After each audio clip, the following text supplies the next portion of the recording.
गुरु रविदास भक्ति आंदोलन के कवि, संत और रविदासिया धर्म के संस्थापक थे। वह एक सौम्य सामाजिक धार्मिक सुधारक थे, एक विचारक थे, एक थियोसोफिस्ट थे, एक मानववादी थे, एक कवि थे, एक यात्री या एक शांतिवादी और सबसे बढ़कर एक आध्यात्मिक व्यक्ति थे। तो आप सुन रहे हैं ओम सदाशिव यूट्यूब चैनल और मैं रंजन कुमार सिंह। नमस्कार दोस्तों। उन्होंने समता पर जोर दिया, जहां प्रत्येक नागरिक को सामाजिक, राजनीतिक, सांस्कृतिक, आध्यात्मिक और मानववादी अधिकारों का आनंद मिलेगा। गुरु रविदास अनुसूचित जाति, विशेषकर उत्तर, पश्चिम और मध्य भारत के दलितों में सबसे अधिक पूजनीय हैं। उनके भक्ति छंद सिख धर्म ग्रंथ गुरु ग्रंथ साहिब में शामिल किया गया है। वह भक्ति आंदोलन के प्रमुख संतों में से एक थे, जो हिंदू जाति व्यवस्था के खिलाफ थे। उन्होंने समता, मानवाधिकार और सार्वभौमिक भाईचारे, स्वतंत्रता, बंधुत्व और एक ईश्वर की पूजा का प्रचार किया। गुरु रविदास का जन्म माघ पूर्णिमा को बनारसी के निकट सीर गोवर्धन गांव में हुआ था। उनकी माता कलसा देवी और उनके पिता संतोख दास थे। रविदास के जन्म को लेकर सबकी अपनी अपनी राय है। कुछ लोग मानते हैं कि उनका जन्म 1376 से 77 के आसपास हुआ था, कोई 1399। कुछ दस्तावेजों के अनुसार रविदास 1450 से 1550 के बीच में रहे। उनके जन्म स्थान को अब श्री गुरु रविदास जन्म स्थान कहा जाता है। गुरु रविदास का जन्म एक निचली जाति के परिवार में हुआ था और उनके पिता राजा नगर के राज्य के एक सरपंच थे। वह जूतों का निर्माण और मरम्मत करते थे। रविदास के पिता के मरे हुए जानवरों की खाल से चमड़ा बनाते थे और फिर जूते चप्पल पहनते थे। रविदास बहुत बहादुर थे और बचपन से ही भगवान को बहुत प्यार करते थे। रविदास को बचपन से ही उच्च कुलों की हीन भावना का शिकार होना पड़ा। वे हमेशा इस बात का ध्यान रखते थे कि यह बच्चा ऊंच कुल का नहीं है। रविदास ने समाज को बदलने के लिए अपनी कलम का इस्तेमाल किया। वह अपनी रचनाओं के माध्यम से लोगों को जीवन के बारे में समझने की प्रेरणा दी। लोगों को सिखाना कि इंसान को बिना किसी भेदभाव के अपने पड़ोसी से अपने समान प्यार करना चाहिए। बचपन में रविदास अपने गुरु पंडित श्रद्धानंद के विद्यालय में शिक्षा के लिए जाया करते थे।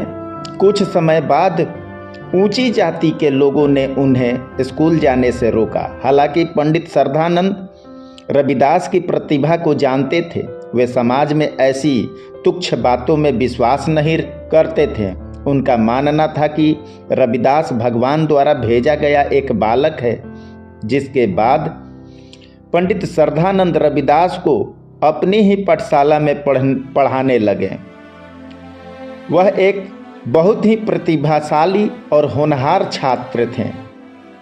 जितना कि उनके गुरु ने उन्हें सिखाया था, वह अपनी सूझबूझ से शिक्षा ग्रहण करते थे। पंडित श्रद्धानंद रविदास के व्यवहार से बहुत प्रभावित थे। उनके आचरण और प्रतिभा को देखकर वे सोचते थे कि रविदास एक अच्छे आध्यात्मिक शिक्षक और महान समाज सुधारक बनेंगे। जिस पाठशाला में संत रविदास बचपन से पढ़ते थे, उसी पाठशाला में उनके गुरु पंडित श्रद्धानंद के पुत्र रविदास के साथ पाठशाला में पढ़ता था। दोनों एक अच्छे दोस्त थे। एक बार दोनों ने लुका छिपी का खेल खेल रहे थे। एक दो बार खेलने के बाद रात हो गई, जिसके कारण उन्होंने अपने गुरु से आदेश पर कल सुबह खेलने के लिए कहा गया। दूसरे दिन रविदास खेलने के लिए आते हैं, लेकिन वह दोस्त जो उनके गुरु के पुत्र थे वह नहीं आ पाए। तब संत रविदास ने अपने गुरु के घर गए तो पाया कि उनका मित्र रात में ही मर चुके हैं। यह सुनकर रविदास स्तब्ध हो जाते हैं। तो उन्होंने गुरु शारदानंद के मित्र पुत्र के पास गए और रविदास में बचपन से ही अलौकिक शक्तियां थी। वह अपने दोस्त से सिर्फ इतना ही कहते हैं, यह समय सोने का नहीं है, उठो मेरे साथ खेलने का प्रयास करो। यह सुनकर उनका मित्र बालक वह खड़ा हो गया। यह देखकर मौजूद सभी लोग हैरान रह गए। गुरु रविदास के माता पिता उनका भगवान के प्रति प्रेम और भक्ति देखकर बहुत चिंतित थे। गुरु रविदास दिन भर सिर्फ भक्ति में लीन रहते थे और उनका अपने पारिवारिक कार्य में कोई रुचि नहीं था, जिसकी वजह से उनके माता पिता ने उनकी शादी करने का फैसला किया। उनके माता पिता द्वारा उनकी शादी लोना देवी नाम की एक लड़की से कर दी गई। कुछ ही समय बाद लोना देवी को एक पुत्र की प्राप्ति हुई, जिसका नाम उन्होंने विजय दास रखा। विवाह के बाद भी वह सांसारिक मामलों में अधिक रुचि नहीं ले पाते थे, जिसके कारण परिवार के व्यावसायिक रूप से स्थिति केंद्रित नहीं रहता था। जैसे जैसे रविदास बड़े होते जाते हैं, भगवान राम के प्रति उनकी भक्ति बढ़ती जाती है। उन्होंने हमेशा राम, रघुनाथ, राजा राम, चंद्र, कृष्ण, हरि, गोविंद इत्यादि शब्दों का इस्तेमाल किया करते थे, जो उनकी धार्मिकता का प्रमाण देता है। रविदास जी मीराबाई के धर्म गुरु हुआ करते थे। मीराबाई राजस्थान के राजा और चित्तौड़ की रानी की बेटी थी। गुरु रविदास की शिक्षा ने उन्हें बहुत प्रभावित किया। वह गुरु जी की बहुत बड़ी अनुयायी बन गईं। मीराबाई ने अपने गुरु के समान कुछ शब्द भी लिखे, जैसे गुरु मिलया रविदास जी। मीराबाई अपने माता पिता की एकलौती संतान थीं। उनकी माँ की मृत्यु के बाद उनके दादा दादू जी ने उनका पालन पोषण किया। डुंडा जी रविदास के बहुत बड़े अनुयायी थे। मीराबाई अपने दादा के साथ हमेशा रविदास से मिलने जाया करती थीं, जहां वह उनकी पढ़ाई से काफ़ी प्रभावित थीं। शादी के बाद मीराबाई ने अपने परिवार की सहमति से रविदास जी को अपना गुरु बनाया। मीराबाई अपनी रचनाओं में लिखती हैं कि उनके गुरु रविदास जी ने उन्हें कई बार मृत्यु से बचाया। बाबर मुगल साम्राज्य का पहला राजा था, जो 1526 में पानीपत की लड़ाई जीतने के बाद दिल्ली के सिंहासन पर बैठा, जहां उनके भगवान के भरोसे के लिए लाखों कुर्बानियां दी।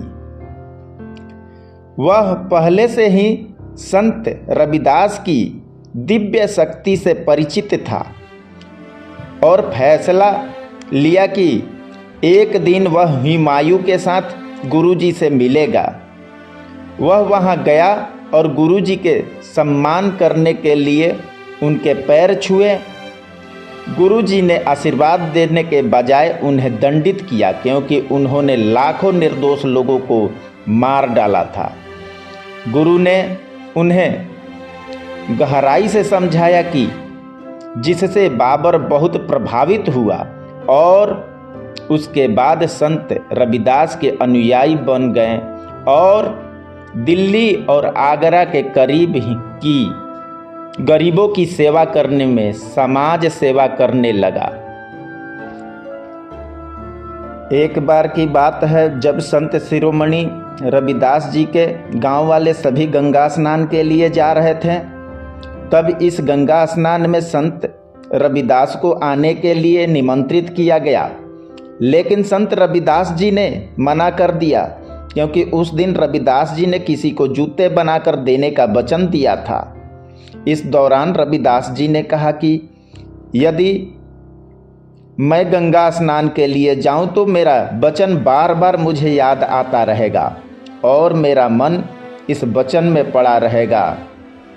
यदि मैं इस वचन को तोड़ता हूं तो मुझे गंगा स्नान का क्या लाभ प्राप्त होगा। रविदास जी ने कहा कि मेरा मन यदि सच्चा है तो मेरे इस जूते धोने वाली कठौती में ही गंगा स्नान होगी। एक बार की बात है, रविदास जी ने ब्राह्मण की जान एक भूखे शेर के आगे से बचाई। उस दिन से उनकी और उस ब्राह्मण की मित्रता हो गई, लेकिन इस मित्रता से सभी ब्राह्मण चिढ़ते थे। इसकी शिकायत राजा से कर दी गई। एक दिन राजा ने उस ब्राह्मण को दरबार में बुलाया और उसे भूखे शेर से मारने की सजा सुनाई।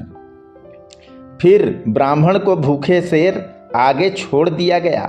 रविदास जी वहां आए तो भूखे शेर वहां से चला गया।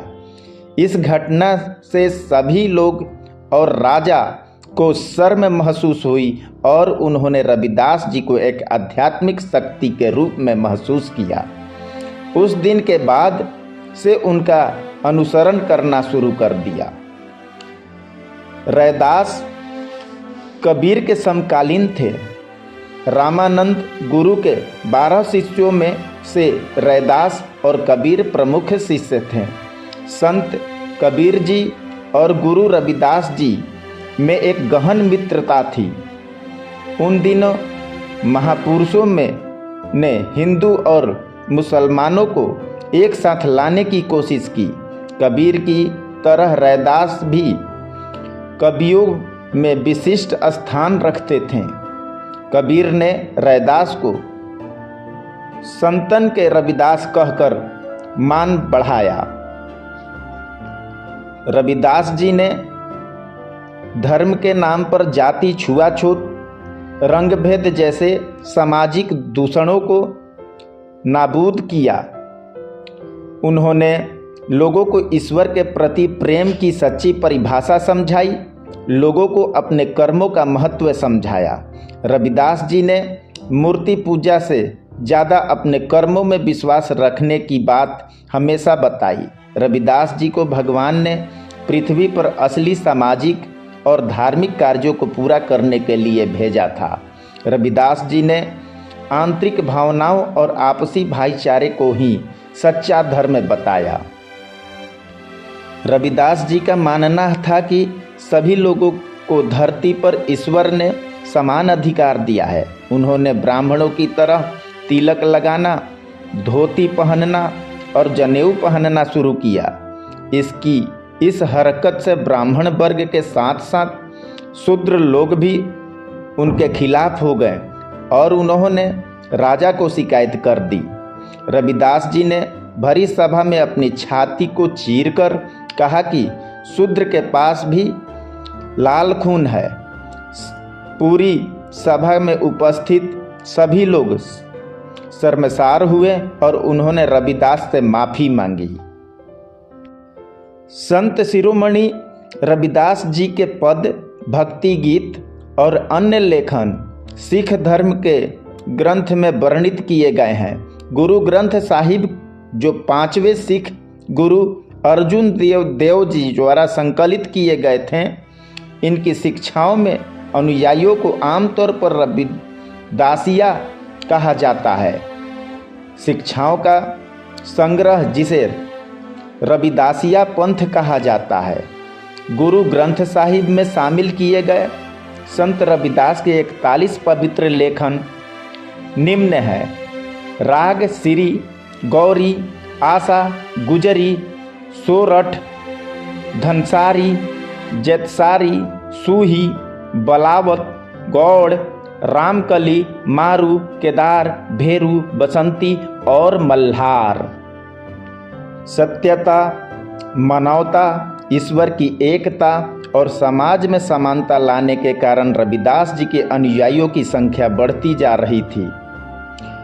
पिरान दत्ता, मिरासी और कुछ ब्राह्मण संत रैदास को मारने की योजना बना रहे थे। इस कारण उन्होंने संत रविदास को गांव से दूर एक बैठक में बुलाया, लेकिन संत रविदास अपनी आध्यात्मिक शक्तियों से सब जान चुके थे। जैसे ही सभा का प्रारंभ हुआ, गलती से उन लोगों ने गुरुजी की जगह गुरुजी के एक साथी भल्लानाथ को मार दिया। जब गुरुजी ने अपने झोपड़े में शंखनाद किया तो सभी लोग गुरुजी को देखकर भौचक्के रह गए। हत्यारे को उनके कृत्यों पर पछतावा हुआ। बाद में उन्होंने गुरुजी से माफ़ी मांगी। हालांकि उनके कुछ अनुयायियों का मानना है कि उनकी मृत्यु जीवन के 120 या 126 साल बाद स्वाभाविक रूप से हो गई थी, लेकिन कुछ लोग का मानना है कि 1540 में वाराणसी में हुई थी। संत रविदास द्वारा किए गए महान कार्यों को याद रखने के लिए आज भारत के जगह जगह उनके नाम पर सरकार द्वारा स्मारक बनाए गए हैं, जिनमें पार्क, घाट, नगर, गेट जैसे स्मारक शामिल है। जो गुरु रविदास जी के जन्म स्थान सिर गोवर्धनपुर वाराणसी में एक मंदिर बनाया गया, जो उनके अनुयायियों द्वारा चलाया जाता है। आज पूरी दुनिया में रविदास के अनुयायी फैल चुके हैं, इसलिए यह मंदिर को प्रधान धार्मिक कार्यालय के रूप में कार्य में लिया जाता है। धन्यवाद दोस्तों। जानकारी यदि अच्छी लगी हो तो वीडियो को लाइक करें, सब्सक्राइब करें और बेल आइकन दबा दें ताकि आने वाली वीडियो की सूचना आपको समय पर प्राप्त हो।